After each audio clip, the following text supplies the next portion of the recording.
जमीन पर कब्जा करके बच कैसे जाएगा? कोई नहीं कर सकता है कब्जा, घबराने की जरूरत नहीं, कोई नहीं कर सकता। यानी आज हम बताएंगे सुप्रीम कोर्ट का ऐतिहासिक फैसला, यानी वो भी कब्जा कानून को लेकर। यानी कब्जा जो कानून है उसको लेकर सुप्रीम कोर्ट का क्या है ऐतिहासिक फैसला। तो अगर आपके प्रॉपर्टी पर भी कोई कब्जा करके बैठा हुआ, घबराने की जरूरत नहीं है। यानी कोई भी व्यक्ति जो है वो कब्जा नहीं कर सकता है। अब है कि देखते हैं ये जमीन है, ये जमीन को अब जो है जो कब्जा करने वाला है वो बेझिझक जाकर क्या कर रहा है, खेत पर जो है ना ट्रैक्टर चला रहा है, अब इस पर फसल लगाएगा।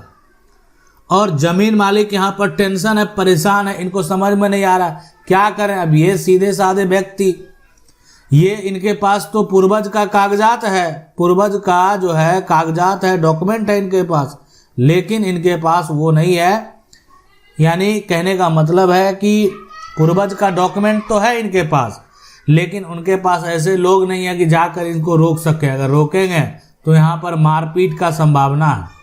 अब देखें कि क्या होता है कि पुलिस के द्वारा जो है एफआईआर ये करवाते हैं, एफआईआर दर्ज होता है, लेकिन ये कब्जा जो है ना ये बताता है कि आज से नहीं है सर, बहुत दिनों से है। अब पुलिस के द्वारा जो है जबरन यहाँ पर कुछ किया नहीं जाएगा, वो इस तरह से मामले को शांत करा देते हैं। कभी कभी धारा 144 जो है ये भी पहले लग चुका है, वर्तमान में अगर देखा जाए इस पर तो जो धारा है यानी अब वो 163 लगेगा। तो ये सारा कुछ प्रक्रिया हुआ कि भाई शांति भंग नहीं हो, मारपीट नहीं हो, रोकने का प्रयास किए, बहुत बार इनको ही एक तरह से समस्या उत्पन्न हुआ। लेकिन आपकी जमीन है और आपकी जमीन को उपयोग जरूर कर रहा है, लेकिन उपयोग जो कर रहा है ना, जितना आपका फसल लिया होगा, फसल जो लिया होगा ना, उससे जितना पैसा कमाया होगा उससे 2 गुना वसूल सकते हैं। यानी अपना एक तरह से जो आपको नुकसान हुआ उसका मांग कहाँ से करेंगे? कोर्ट से ही करेंगे ना। एक तो जमीन वापस लेना है और साथ में वो पैसा भी लेना है, यानी जो कि वो गलत तरीके से मेरे प्रॉपर्टी का उपयोग किया, मेरा नुकसान करवाया। ठीक है, तो इसलिए कोई भी व्यक्ति जो है जमीन पर कब्जा करके जमीन का मालिक ऐसे नहीं बन जाता है। यानी आप ठीक है, आपके पास जमीन का कब्जा है, लेकिन आपके पास जमीन का कागजात नहीं है, कागजात नहीं है। आपके पास जमीन का कब्जा है, कब्जा के आधार पर क्या दावा होता है ये भी हम आपको बताएंगे। आपके पास जमीन का, जिसके पास भी जमीन का कब्जा 12 साल बाद जमीन पर अधिकार जताने का क्या है तरीका, क्या है आप जमीन का और मालिकाना हक जो है वो कैसे प्राप्त होता है। तो ये जो है इसको डिटेल में बताएंगे आपको, और साथ में वो सुप्रीम कोर्ट का फैसला यानी उसका केस नंबर भी, वो जजमेंट भी, ताकि अगर आप पढ़ना चाहें, जानना चाहें डिटेल से उस फैसले को, तो वो भी जान सकते हैं। तो यानी सुप्रीम कोर्ट में जो एक तरह से विवाद जाता है, यानी जो विवाद होता है, जिसके बीच में विवाद होता है, अगर उसकी बात करेंगे तो वो जो है यानी वो है पहला जो है वो है राम नगीना, है ना, यहाँ पर जो है राम नगीना राय। अब इसके बाद जो है यहाँ पर, इसके अलावा देखें बहुत सारे लोग हैं इसमें, जब केस होता है ना तो और भी जो है लोगों का नाम जो है वो दिया जाता है यहाँ पर। तो अब ये जो वर्सेस जिससे विवाद हुआ है ना वो है यानी देव कुमार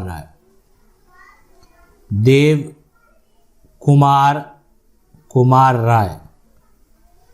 अब ये यहाँ पर जो केस नंबर वो है 4, यानी सिविल अपील नंबर है जो है वो है यहाँ पर 7266 ऑफ 2013, यानी 7266 ऑफ 2000 जो है 2013। और ये जो जजमेंट है, ये जो फैसला है, ये फैसला आया है 2018 में, यानी सुप्रीम कोर्ट का जो ये जजमेंट है।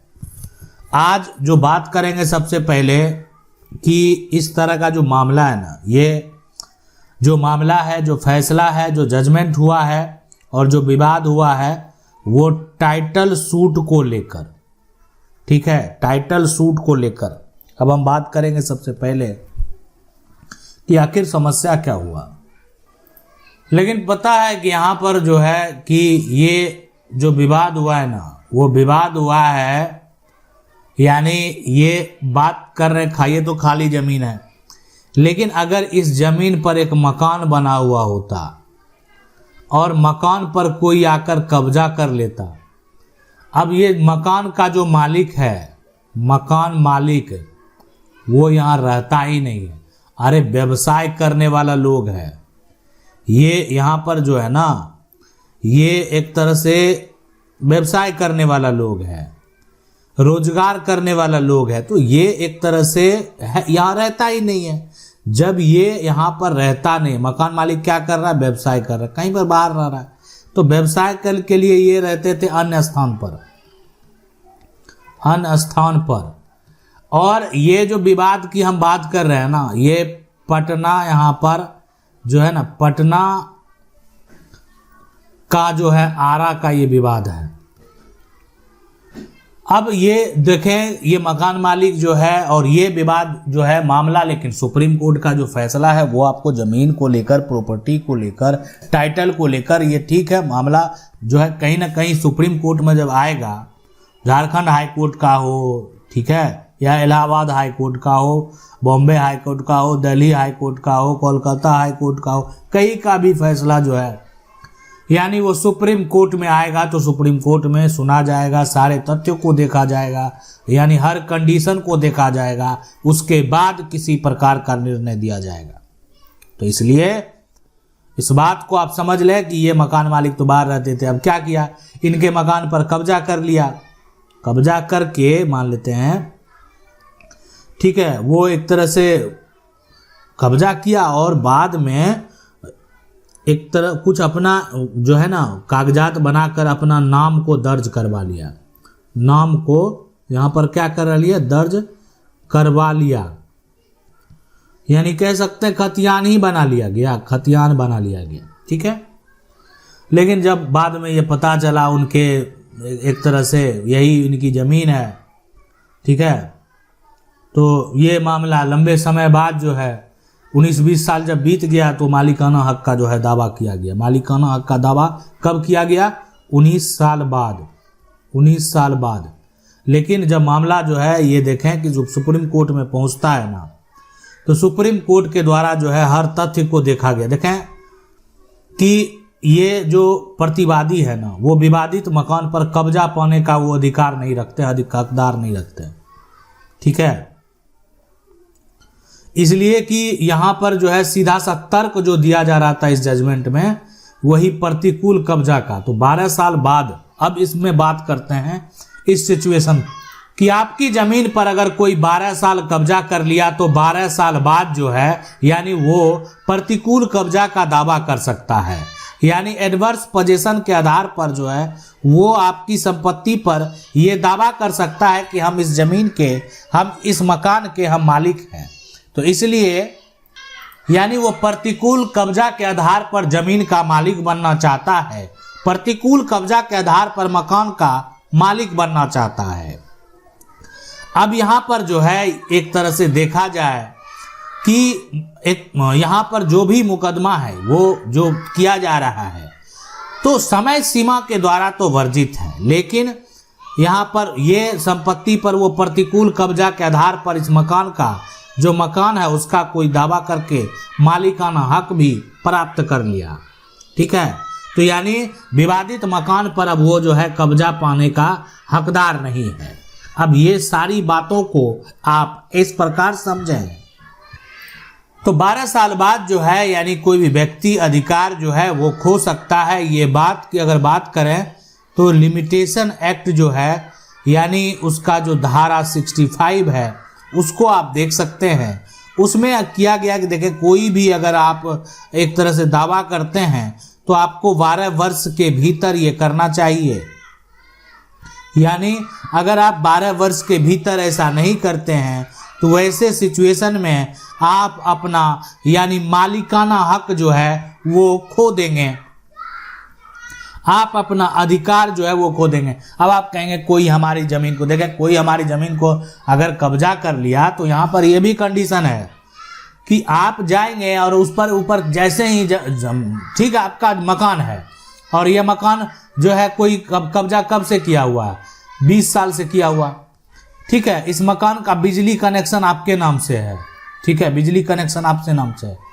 अब वो फिर क्या कर लिया, अपने नाम से बिजली का कनेक्शन ले लिया, सारा कुछ ले लिया, तो ये इस पर आपको उसी समय एक्शन लेना है। नहीं लिया है, बिजली का कनेक्शन आप भर रहे हैं, मकान का टैक्स आप भर रहे हैं, तो जैसे ही अब ये 20 साल भी से है उस मकान में या 30 साल से है, आप कहेंगे 1 साल 2 साल पहले तुम इसको दिए थे मकान, ठीक है, हमारा मकान को खाली नहीं कर रहा है। अब वो टेंशन में देखेगा, जो मामला कोर्ट में जाएगा, ठीक है, कोर्ट में मामला जाएगा, देखेगा सारा कागजात तो जो है यानी इसके पास है ही, मकान मालिक के पास, ये गलत बोल रहा है। अरे साबित करो कैसे ये तुम 12 साल से यानी अधिक समय से इस मकान पर रह रहे हो।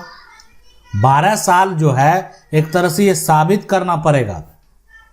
तो प्रतिकूल कब्जा के आधार पर मालिकाना हक जो प्राप्त होता है ना, ठीक है, जमीन का मालिकाना हक प्राप्त जो होता है प्रतिकूल कब्जा के आधार पर, तो वो एडवर्स पोजेशन साबित करने के बाद नहीं कर पाएंगे तो प्रतिकूल कब्जा का जो है दावा भी आप नहीं कर पाएंगे। आशा करते हैं वीडियो अच्छा लगा होगा। वीडियो को लाइक जरूर कर दें, चैनल को पहली बार देख रहे हैं सब्सक्राइब करके जो बेल आइकन है उसको जरूर दबा लें। मिलते हैं अगले वीडियो में, तब तक के लिए जय हिंद।